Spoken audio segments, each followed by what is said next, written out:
Other news. After Expedition 33's success, Split Fiction's Joseph, fuck the Oscars guy, warns publishers to not only do double A. Claire, Expedition 33 is nothing short of a masterpiece from start to finish. It's a cohesive, heartbreaking story brought to life with stunning visuals. Don't let the Silk Song niggas hear that. Stellar performances from an equally stellar voice cast and gameplay that tests your limits but leaves you wanting more. Such immense critical and commercial success naturally draws attention from other studios and publishers, but Haze Light Studios founder Josef Fares, whose Split Fiction was among Expedition 33's Game of the Year rivals, has warned the AAA industry not to jump on the latest SK-shaped trend. Innovation in the AAA sphere has been a pretty hot topic in recent years. At least last year's Game Awards, indie games and AA's were arguably more present than ever, with Expedition 33 eventually winning Game of the Year. If 2025, the year of surprise mega hits, proved anything, it's that the biggest of budget games don't always dominate the conversation like they used to. We want new games with fresh ideas. That I agree with. But as so often, AAA publishers are likely to look at the success of Expedition 33 and go, oh, we need to replicate that. It's the post-BG3 everything needs to have romance checkbox exercise. I suspect we'll see many an Expedition 33 inspired turn-based RPGs appear in no time, and so does Fares. You do hear after the success of things like Claire Obscure Expedition 33 that the AA games are taking over. Fares tells the game's business, but I would like to be able to live without a AAA title. I really want to play the blog. I don't want to live without a AAA title. I want to play the blockbuster games. You can't do GTA for $10 million. We need both. My thing is, like, I'm not gonna lie, I feel like this nigga talk too much. I like his games, but I feel like Joseph talked too. Who said that the world doesn't need AAA games? Does anybody on earth know anybody who said that? And also, to be fair, anytime anything is successful, it's only natural for things to be imitated. Imitation is a form of flattery. So yes, there are going to be people that are gonna come out and they're going to copy Expedition 33's formula when it comes to turn-based games. But my problem with this statement is you don't hear this on the opposite end of the spectrum. Back when Titanfall and Titanfall 2 was innovating for first-person shooters, because it did.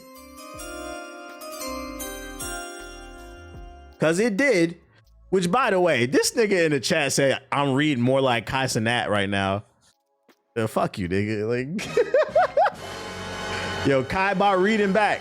He bought reading back. But anyways, you reading real well like Kai now. Okay. What was I about to say?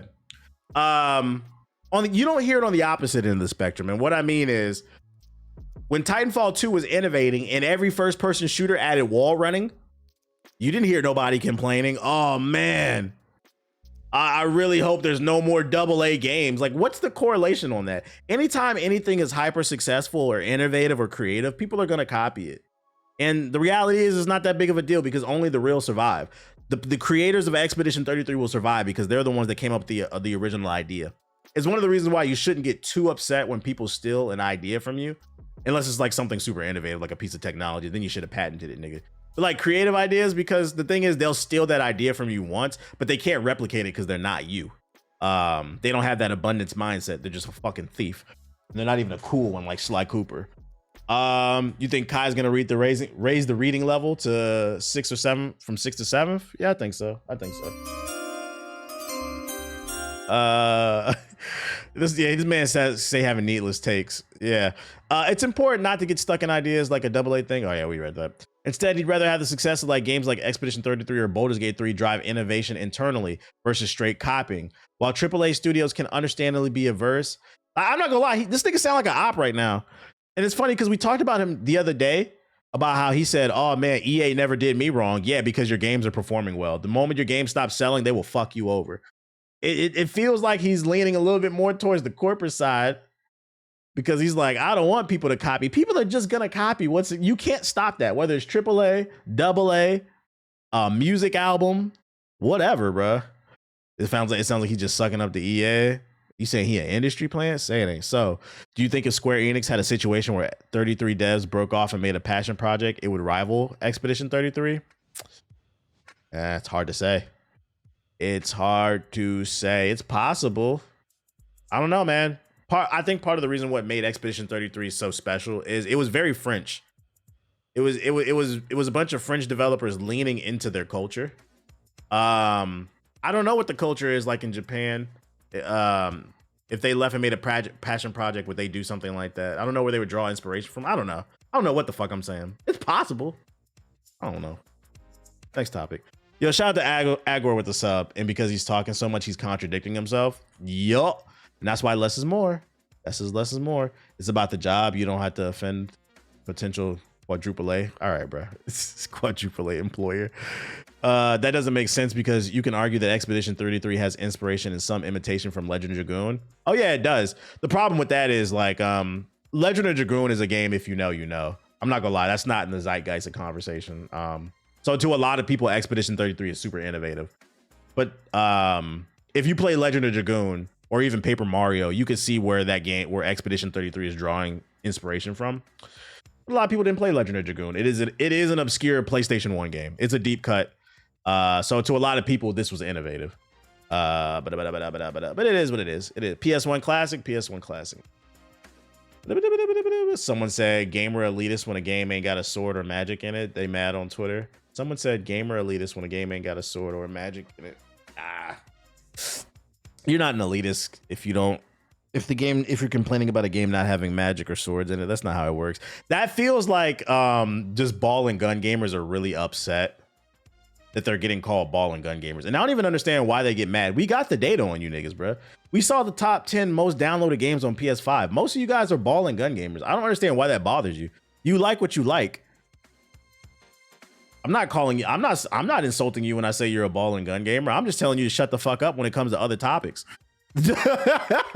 I'm just telling you to stay in your lane, and that's with that ball and that gun. But I don't give a fuck. I like some ball and gun games, bro. Bro started coping fast as fuck. You said I'm funny. I appreciate it. You said I am. I'm personally not. I'm not insulting. But if you are insulted by the term ball and gun gamer, you're gonna get real mad next week. I'm not gonna tell you why. Nike came out with Roshi's, and every brand now has a running shoe. Tight. Exclusive from Insider Gaming. The new Lord of the Rings game is in development. Who likes Lord of the Rings? A brand new Lord of the Rings game is in development and has been for some time. Sources close to the game tell Insider Gaming that a new title is set to be at least partially funded by Abu Dhabi investment. Oh my lord. This funding should roughly adequate to 100 million, give or take. The deal has been in the works since last year, and while not signed yet to do the number of moving parts, it is said to be the official soon and could happen as early as next week. Regarding current funding of the game's development, it has been funded internally. As far as what the game will be, sources didn't want to say too much. What was said, however, is that it will be a third-person action game that is designed in a way to compete with Hogwarts Legacy. Please Shadow of Mordor 3, please Shadow of Mordor 3, please Shadow of Mordor 3. Insider Gaming has learned that the deal with Abu Dhabi's investment office has been signed, and it's currently unclear if or when a public announcement will be made. Man, the Middle East really runs America, man. In addition to what is that word? Adoy? I don't know. It was said that the multiple parties are involved with the game, including Embracer, Revenge, and other studios. Embracer has had the rights to the Lord of the Rings IP for video games since 2022, when it paid nearly $400 million. It has since licensed out those rights to other companies to produce titles, including the much maligned Lord of the Rings Golem. Whack. I'm hoping it's Shadow of Mordor too, but I'm not gonna hold my breath. I am not gonna hold. I mean 3. Yeah, we need that Nemesis system. Need that shit. It's January 13th. It's actually the 16th, but it's January 13th, and Ubisoft just announced its second round of layoffs for 2026. In poor people news, a voluntary career transition program at Ubisoft's massive studio announced in October 2025 apparently wasn't enough to get the job done, and so now Ubisoft is going back to the old-fashioned way of doing things by simply firing people. Earlier today, we informed all employees in our Swedish studios at Massive Entertainment, that makes sense why dude left, about a proposed organizational restructure that may affect approximately 55 roles across Malmo and Stockholm. This restructure follows the completion of the voluntary leave program launched during the fall of 2025, a finalized long-term roadmap, and a completed staffing and appointment process, which together have provided clearer visibility into the structure and capacity required to support the two studios' work and sustainability over the time. At this point, I'm not gonna lie. Why would any game dev even want to work at Ubisoft other than like maybe the economy's bad and people just don't want to switch jobs yet? But like from a creative standpoint, they're creatively bankrupt. I don't know why anybody want to work here. Ubisoft is in the trenches again. Massive Entertainment, based in Sweden, is the developer of the Division games as well. You're just yapping. Yeah, they're just yapping. For that quadruple A experience. I think what's really disappointing about all these layoffs is a lot of people are losing their jobs, and for what? Friendly reminder, guys, Ubisoft just got bought out by, what was it, Tencent? I think it was Tencent. That or it was the Saudi investment firm. It was one of the two. They just got bought out for like $1 billion. You guys have money. Pay your fucking staff. At bare minimum, they're downsizing the company. It was Tencent. They're downsizing the company. I hope in the next 5 years they release some fucking bangers. Because and maybe this is a situation where they want to go with smaller teams to allow people to express their creativity more and they don't have to manage as much bullshit. They're probably looking at Expedition 33 like maybe we need to cut some fat off the bone. But I'm not gonna hold my breath. This is Ubisoft we're talking about, man. EA or Ubisoft, who's worse? Depends. If we're talking about creativity, Ubisoft is worse. If we're talking about business practices, EA is worse. EA will rob you blind and Ubisoft will bore you to death. Oh my God, is that a million things on the fucking map? A million camps? You open an EA game? Look at Skate. You gotta go to the store 4 times before you get out the tutorial. You wanna buy something? You wanna buy something? You sure you wanna buy something? No, nigga. God damn, uninstall this shit. So they're hated for different reasons. Tencent's buying American music stuff too. I don't know how I feel about that shit. And then also Ubisoft failure news. The union files legal complaint over Ubisoft studio closure. The CWA Canada, the union representing 61 of the 71 employees who lost their jobs last week when Ubisoft Halifax was shut down, have officially filed a legal complaint. The complaint accuses Ubisoft of shutting down its Halifax studio to keep out the union. It's against the law to stop workers from joining a union in Canada, but the slap on the wrist employees often get is not enough to stop this. CWA Canada's president, Carmel Smith, said in a release, the penalty should reflect the reality of international corporate bullying. So they're getting accused of it's not just Rockstar, but Ubisoft is getting accused of union busting as well. Ubisoft has denied that the closure was related to employees joining the union. They claim that the closure had been in the plans well before the staff unionized. The France, they said, you niggas been trash. We was been getting rid of you niggas, bruh. The France-based company said that the decision came as part of the company's 24-month process to streamline operations, improve efficiency, and reduce costs. Translation, Daddy Tencent paid $1 billion, and they want to make sure you're not burning through that $1 billion too quickly, so cut down on staff, so in case you guys take another L, it won't be too massive. Unfortunate, man. Unfucking fortunate. I was excited for Skate as well. That game dead as hell, man. Dead. New character announced for 2X KO, Caitlyn. Do y'all know her from League of Legends? Y'all know I don't play League. I don't know shit about this shit. What's the vibe? What's the vibe? Yeah, Daddy's credit card. Yo, if y'all have problems with EA Skate, try Skate Story. It's like $30-$40.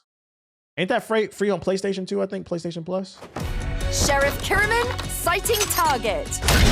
She police? Oh, Nomad gonna like her, the shooter. Consider this your warning shot. She's an arcane. Ah. Take time. An annoying zoner.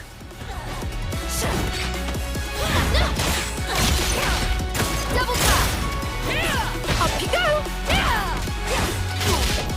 9. What makes this worse too is 2XKO has modern controls. So like the scrubs are gonna pick her, just mash the shooting button. She gonna turn her body cam off before the fight. Chill. Care to join me? Not on my watch. One moment. Hold. Honestly, for $1 billion of cash injection and 10% stake in the company, I'm not seeing much ROI on Ubisoft. That's why you know they're one of the worst fucking companies in the gaming community. How the fuck did you guys get a check for $1 billion and then laid off a bunch of you guys are stupid. What's going on? Hell yeah! Make a new game. We need cover. What the hell is that? One clear shot is all I need. Cheers. She gets a shield that can shoot multiple shots. This reminds me of what's old boy from Street Fighter? LTG plays him. What's his name? The dude with the gray hair. It reminds me of Urian. Yeah, it reminds me of Urian with a gun. Headshot. Incoming. Keep thinking you're clever.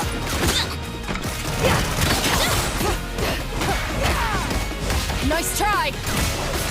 What's the vibe on her? How we feeling about her? Shall we? Like I said, I don't miss.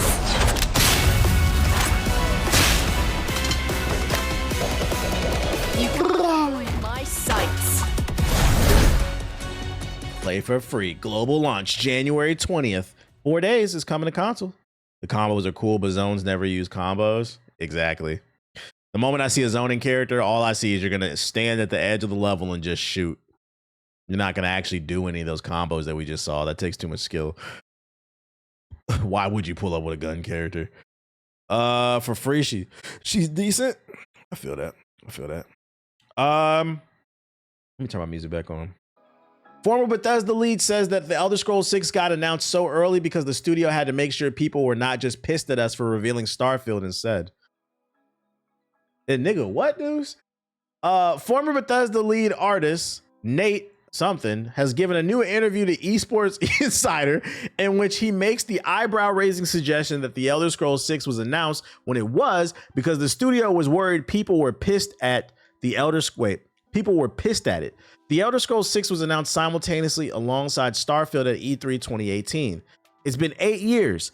Right now, Elder Scrolls fans are huffing the copium thanks to Microsoft's tease that 2026 will be a big year for games ending in 6. But the reality is that there's no indication what date Bethesda is aiming for with the next Elder Scrolls. That's one hell of a stretch, even for a marquee title, and our man reckons it's because Bethesda didn't want Starfield's debut to be overshadowed by the absence of the Elder Scrolls. My assumption was always that we were announcing Starfield, said the artist, and it's been so long already since Skyrim that we needed to make sure people were not just pissed at us. It's a very expensive way to do it though. Those trailers are not cheap. Okay, I get what he's saying. He's basically saying, and this is his assumption, he's basically saying they had no work done on Elder Scrolls 6. But I guess Bethesda was aware that fans wanted Elder Scrolls 6, but they were working on Starfield. So to get them to shut them up, to sedate them, the same way I can't wait for when Grand Theft Auto 6 comes out, it's going to sedate the ball and gun gamers, to sedate the wand and potion gamers, they just made up a bullshit CG trailer to show alongside Starfield to ease the blow of, hey, we got this space game. I know you guys didn't ask for it, but oh, here's Elder Scrolls 6. But they don't actually have any fucking work done. So they did this. Is Elder Scrolls 6 the GTA 6 for wand and potion gamers? They lied. Yeah, they lied. They fucking lied. The only problem with this statement is there's no proof of this. This is just what he thinks, to be fair. I read an article earlier about the lead for the biggest Fallout mod saying Bethesda needs to sell their IPs because their writing is ass. Type. Yeah, but Starfield shit was ass. What up, Siggy? With that said, however, he also reckons you trying to do duos. Bethesda now has the luxury of time. I would imagine that we will take a while to deliver it because there's so much pressure behind the title. I don't agree with that. You guys announced this game 8 fucking years ago. When you hit that 10-year mark, you're entering the Kingdom Hearts 3 territory. When you make people wait 10 plus years for a fucking game, people start to, and you can't control this. And I said, this is the one thing GTA 6 is facing also. People start to let their imagination run wild. They start to put their hopes and their dream, and you can't control that. People gonna put their hopes and their dreams in Bethesda's Elder Scrolls 6. And so no matter what, it could be the most fire game ever. It's not going to be fire enough because in their head, they crafted the ultimate wand and potion game. Yeah, Duke Nukem Forever, that shit. I think there's less economic pressure to get Elder Scrolls 6. See, this is the problem. There's less who's talking about economics, nigga? Bethesda got bought out for like $20 billion. I promise you, economics is not on their mind. They got a fat check. Pressure to get Elder Scrolls 6 out on date. But there's more economic pressure to actually make sure it's good. And I think that's a good thing. That's healthy so long as they're honest with the team about that. I don't know, man. GTA 6 and Elder Scrolls 6 are the two sides of the same coin. They really are. And they both got 6. It's something about that number 6. There's a video that went viral with this dude saying Bethesda thinks they're Rockstar. No, they don't. Because remember when Fallout Season 1 came out, the TV show, and IGN gave it a 9 out of 10, and Todd Howard said, really? You really like it? I think they're somewhat self-aware that they suck half the time. Yo, shout out to Kizzy with the $20 super chat. Appreciate you. Greetings. Just got done reading for 15 minutes. Yo, can you leave that nigga alone? Yo, the way the internet has been dogpiling on this nigga for reading and saying it's performative and all this shit, I don't know. I don't know the nigga. I don't know if it's performative. I don't know. What I will say is, at bare minimum, it's good that that nigga is reading more. It's gonna, whether you think it's performative or not, it is going to influence his audience to read more, which means there's going to be less stupid people in the world. And that also means there's going to be less stupid takes from him. I'm not going to tell you which take I think he said was fucking stupid, but if he's reading more, there'll be more intelligent takes. So I'm all for it. It is what it is. You got to take the good with the bad. It is what it is, man.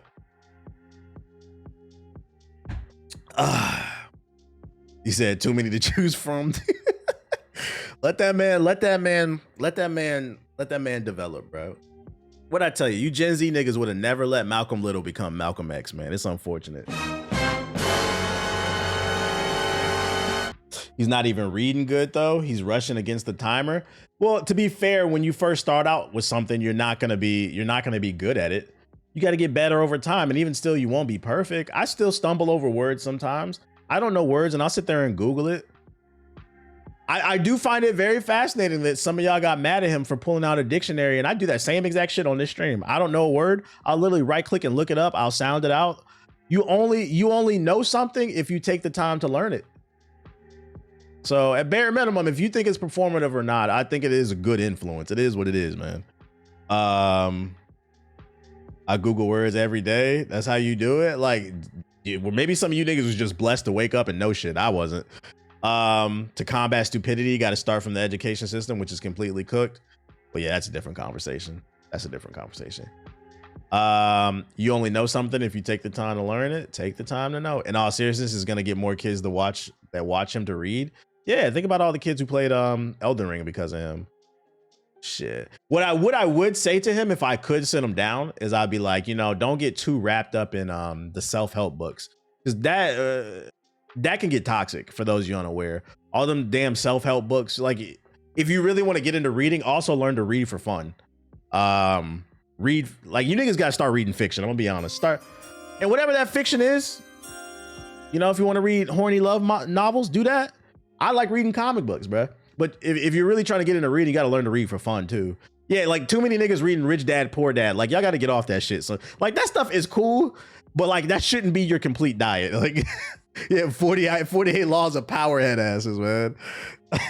My girlfriend loves smut.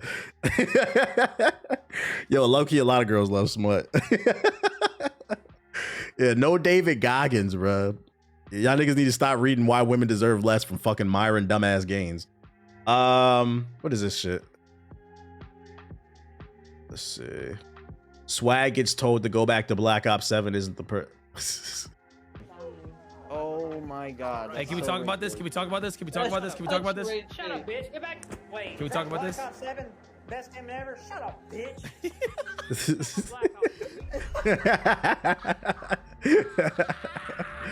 Oh shit, take your ass back to Black Ops. They got Fiend, don't they? It's funny. It's all about how you use your influence. And yeah, that's why I said take the good with the bad. If you genuinely feel like he's being performative, that's fine. but find the good in it. It is going to influence more people to read. And I'm going to be honest, we need more of that. Mass layoffs at Meta. Translation, nobody cares as much. There's about 2 niggas in this chat. Every time I say nobody give a fuck about VR, about 2 niggas in here, I care. This shit is dead. Nobody cares. These games suck, nigga.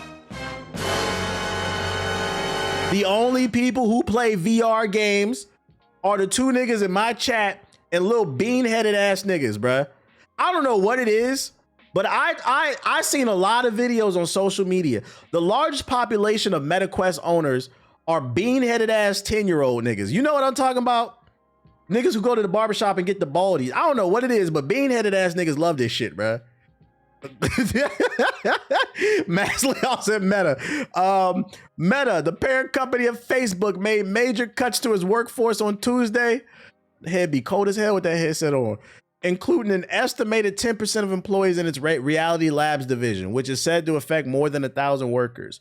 The Reality Labs business used to be known as Oculus VR and makes products like MetaQuest VR headsets and AI-powered glasses. And I'm not saying there's no use cases for VR. There are. Like, I've seen some people say it could be useful for like medical stuff and like that. There can be useful cases for it. I just don't believe in the wide mainstream adoption of it. It's not there. Maybe it'll get there, but it's just not there yet. Funny you say that. My little cousin playing his Meta in the dark right now, and I bet that nigga running into a wall, bean-headed ass nigga running to the wall right fucking now, bruh. That nigga got me on the TV right now, and then he turned to his left because somebody made a big ass stomp against the wall. You all right, little cousin? I'm all right, man. I'm on VR chat, man. I just met Scooby-Doo. Those cuts have reportedly affected 3 game studios within Meta, including Amateur Studio, Twisted Pixel, and Sanzura Games. On Tuesday, employees at those studios began speaking about being laid off from the company. They took to Twitter. I just got laid off. It appears the entire Twisted Pixel Studios has been shut down. Yeah, another telltale sign is you don't see Zuckerberg talking about this shit. You remember like a few years ago, he was talking about, wear your MetaQuest in the workplace. You remember when he did that whole demo on stage and he had all the coworkers at the table with MetaQuest on? And I remember saying on the stream, nigga, nobody's going to do that. First of all, I don't want to be, if I wasn't working a corporate job, like when the last corporate job I worked was at G4, and we had to do like corporate meetings. We would sit down and plan content, right? Whether it was through a Slack video call or in person. I don't want to be in the corporate meeting, period. Now you're telling me I got to buy a 300 headset to do that shit, and I got to see you up close and personal, talking about the Q1 assets and whatever dumb corporate speak. The quarter one assets and the assets in the second quarter. We're preparing for the third quarter. I want to hear that shit, man. Unfortunate to see people get laid off, but it's just not there, man. It's just not there. Zuckerberg's too busy being in and out of court. Zuckerberg's too busy competing with Jeff Bezos and Elon Musk and Bill Gates for snorting the most ketamine and destroying our lives, trying to fucking rule the world and shit. I already did the Resident Evil stuff. And then Tarkov lead teases new sci-fi apocalypse game that's got everyone confused. Escape from Tarkov fans have been left bewildered by the latest string of social media posts from Nikita Buyanov. Sounds like a fucking Black Widow villain. The head of the studio at Battlestate Games. He recently unveiled a social profile it created in 2024 linked to a website for a fictional entity named Core Corp. And heading to that website uncovers a wealth of information. At first blush, it appears to be an entirely new game rooted in sci-fi interplanetary universe where Earth has been left partially destroyed by some unseen cataclysm and rendered radioactive. There are daily challenges to resolve, modules to unlock, AI characters to talk to, and stacks of mysteries to unravel. Core.gg is the webpage the Escape from Tarkov lead, Black Widow villain, linked his followers to earlier today. It's mocked up to look like a retro futuristic computer interface like something you find in Fallout or Arc Raiders. Sounds like Marathon. If it's like Escape from Tarkov, I don't care. Once you completed the very basic login puzzle, you'll be given a unique identifier that you'll need to hold on to. This will get you into the system if you happen to log out inadvertently. The Core operating system you're exposed to will now present you with a string of options. Yo, God bless the writer. I'm not gonna hold you. There's not a single fucking game I care about where I'm gonna do a goddamn puzzle on the website. Nigga, fuck you. Just drop the trailer. How about that? This is ridiculous. Thank God this nigga did the puzzle, because I'm not. What was you about to say? Oh, have you heard about Tesla doing the $99 a month for the self-driving feature? You have a Tesla? What's your opinion on it? Oh, I'm not paying for that shit. I don't use, I have self-driving on my car. It came with it, but if they switch to a paid model, I don't care. I don't use that shit. I don't trust self-driving cars. I drive myself. Fun fact, chat. I don't know if I ever told y'all, but I went to driving school and I got 100 on my test, nigga. I don't trust no robot. Fuck them clankers. Fuck them. I got 100 on my test, nigga. I'm not trusting no robot. No, thank you. Yo, shout out to Jaguar with the sub. So I don't care nothing about no $99 a month on the Tesla because I ain't gonna use that shit. And I'm gonna be honest, I don't know how much longer I have a Tesla. I'm gonna have my Tesla anyway because when I'm done paying it off, I'm gonna probably sell that shit and get something else, maybe a Lexus or some shit. I don't know. You ever been in backcountry? What that mean? Gotham, nigga? What? What? I just realized, chat, I don't care about this shit. Fuck this puzzle.